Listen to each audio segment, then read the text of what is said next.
Unfortunately, COVID-19 pandemic is decreasing around the world. However, it has soon become into a social and economic crisis in many countries. That is to say, it has caused more people get into poverty. As a psychologist, as a researcher interested in how poverty affects the human psyche, I mean on emotions, on thoughts, on behavior and attitudes, I consider important to share this issue with all of you.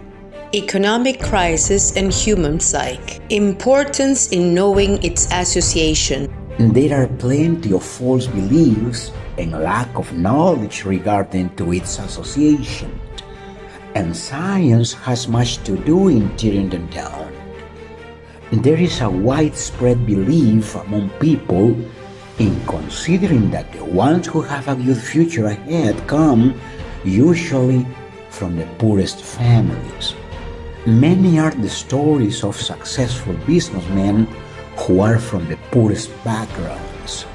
But the truth is that these are the cases of just a few people, not of the bulk of the population who lives in poverty. Another false belief regarding to poverty is the perverse thinking that the poor ones want to be themselves in this miserable living condition.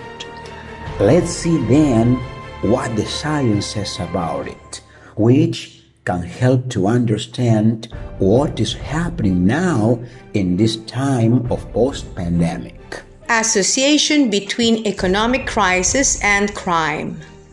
Countless studies around the globe indicate that poverty and inequalities are strongly associated with violent crime.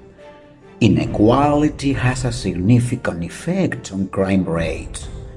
Inequality leads to crime in general. The reason would be personality development is affected. Personality development is exacerbated by the deficiencies and disadvantages arising from poverty and exclusion. That is, poverty is a breeding ground for states of anxiety. Poverty is a breeding ground for anguish, for disruptive conduct, and psychopathic disorders. All of them would be behind the highest crime rates in many countries. All of this psychological deterioration would be behind the violent crimes occurring in these times of enormous economic problems caused by pandemic.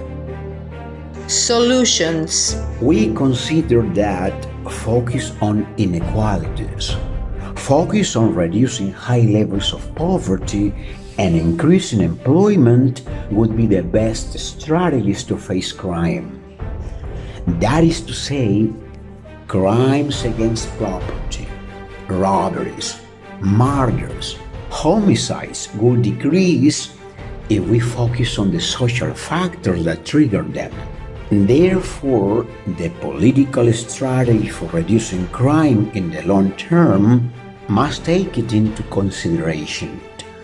The heart of the problem is that we were led to believe that purely police action is enough to face crime, that applying severe punishment would decrease crime in general.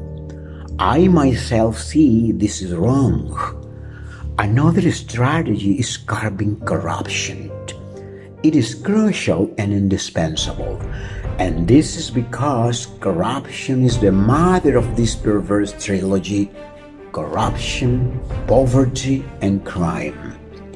It is considered that growing economically is not enough, neither increasing employment, when at the same time political corruption emerges and it is everywhere. And even more if we take it into account that some supposedly are judges or lead judges administering justice and scrupulously release criminals. Even more when criminals are freed because of some of these unscrupulous professionals who claim their service to society.